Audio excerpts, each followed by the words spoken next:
Some of the organizations that I've been involved with are the Student Government Association. I'm also the voluntary bass guitarist for the Afro American Gospel Choir. I played in the Huxford Symphony my freshman year. I was formerly vice president for Collegiate 100. I'm currently a third-year resident advisor at Lakeside. And ASME, which is the association, it's the American Society of Mechanical Engineers. Founded a student organization called House of Epreve. Currently a part of course, Alpha Alpha Fraternity Incorporated, the Kappa Alpha Chapter. I hold the position at Alpha Alpha Fraternity Incorporated. I am Sergeant at Arms and Parliamentarian.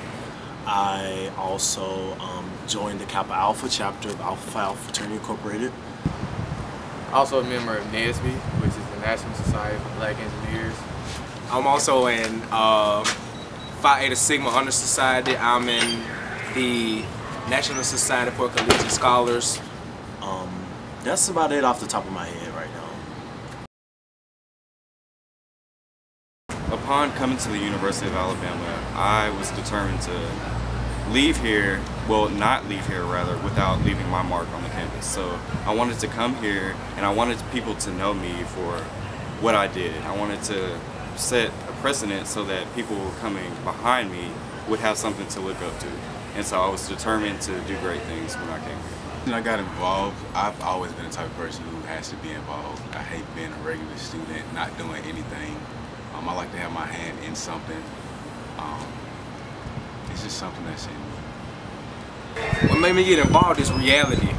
It's a lot of people who graduate from certain universities or who obtain a bachelor's degree or whatever you may have and don't do anything with their lives.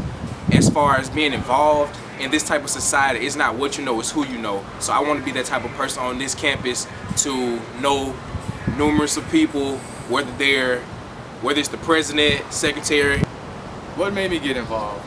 I actually got tired of being a bum my freshman year, and the first organization I joined was the choir, is where I met a lot of people who were involved and were doing things, and I kind of felt left out. Because in high school, I was always the guy who was on my grind. And so it's kind of, I wouldn't say natural selection, but it was just, I had to do something. I couldn't let the people around me be better than me, if that makes sense. I mean, not to be kind of weird, but I had to do something to bring, Michael up, make him feel better about himself. Well, I mean, I've never been the type of person that can just sit in the house and not do anything. So my first organization that I joined was actually the yearbook on campus, because I did yearbook in high school. I was the editor, and so from there I started getting involved with other organizations. So it's as simple as I just couldn't sit at home and just be bored all day.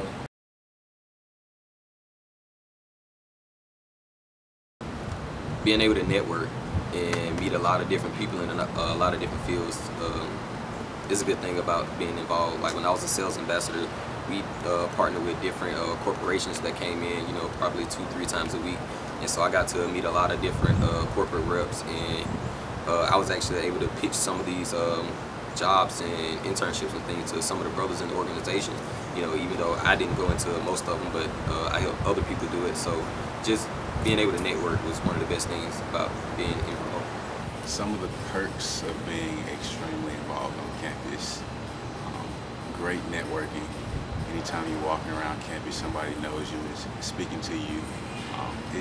It lifts your day to be walking to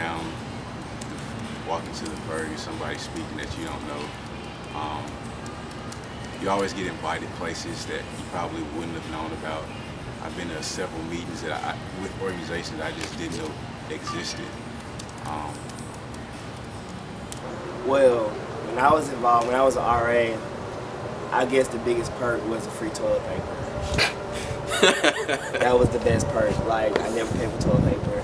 When we threw programs, I never had to pay for food, because we ordered for our residents. So I mean, you have a lot of perks in every organization that you're in, but I guess my favorite perk was when I was an RA, because I ain't never had to pay for anything. But well, I ain't never got no free toilet paper. But one, it keeps you out of trouble. There are a lot of people on this campus that stay in trouble, and if you look at their schedules, they probably have a lot of free time. With that being said, I have no free time. I'm either working or I'm involved in an organization that I am committed to. Another perk is as far as my fraternal brothers, I may have a brother that's into the same occupation that I'm in. He may let me in through the back door without interviewing or anything like that, and other people have to interview. So as far as like being in an organization such as this type, that's a perk. Also, a perk of being extremely involved is you get to meet people, man, network. That's very important if you want to pursue any occupation. It doesn't matter if it's the medical field, nursing field, physical therapy, business, it doesn't matter. Networking is the key to success. I definitely think when you come to the university, I think it's a good idea to kind of dabble in everything, see what your passion is. I think that's very important to find what you're passionate about, what you want to do. I think it's pretty safe to say that you should find your niche and try to take it as high as possible in that arena, but some people are successful in balancing both sides, but most of the situations that I've seen, they've been futile. So I would just say stick to 1 or 2 or 3 organizations that you feel would take you to the places that you need to be after college. When you say the word dabble, to me it seems like, you know, it's people who's just trying to fill up a resume by being in, you know, several organizations. I feel like you can pick a few organizations that you feel like you can progress in and grow in, and just stick with that instead of just being in a lot of different things. Most people don't even, you know, participate. They just pay dues and just have their name on the membership list. So I feel like you just stick with a few organizations. Well, like I feel like you can stick with a few organizations, like you said, but I think that organizations that you join, it depends on the time of your life and where you're at. Like, I mean, I did yearbook for a semester, then I did parent ambassador for 3 years. So it's just, it depends on like what each organization holds to their heart, I guess, because like I was at SGA for 3 years, but some organizations I've been in for a semester just because I just wanted to dabble, I wanted to try it, and it just wasn't what I was looking for at the time. It didn't excite me like another one did. So The feeder theory. The feeder theory is basically the idea that students come and they get involved in various things to look good for prospective Greek organizations that they would like to join. It's something that everybody knows about. I mean, it's UA. A lot of people want to be Greek, and people feel that they have to be in something in order to get noticed by whatever Greek organization that they want to be a part of. It's a double-edged sword. It works, and then it doesn't work. I mean, for the most part, of course, you know, people join a lot of different organizations to get their resume looking good, and then once they finally get their letters, they usually drop. But I would say that it's our fault that we let the feeder theory become as bad as it is, because, you know, we're only hurting ourselves just to join this organization and not do anything. Because if you join something and you don't have nothing to say about it, it only makes you look bad, even if you are Greek. the feeder theory is like one of the most dreaded topics, I guess, in college, because people don't like to admit that they join organizations to be Greek. But let's be honest, you do. Because that's the only way you get noticed is if you are walking around, you have an executive title in organizations. More specifically, black organizations, because those are organizations that black organizations like partner with. So like more than likely, Alpha Alpha is going to partner with NAACP or BSU. So if you're a member of NAACP or BSU, and we're having an event with you, we're going to work with you. We're going to see your work ethic and all that. And guess what? You know that. So that's why you join the organization.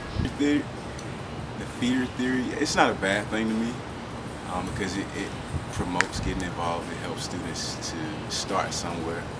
I definitely think the feeder theory is true. I've seen a lot of individuals come with the mindset that, oh, I want to be Greek, oh, I have to be Greek, and in order to be Greek, I need to do this and that.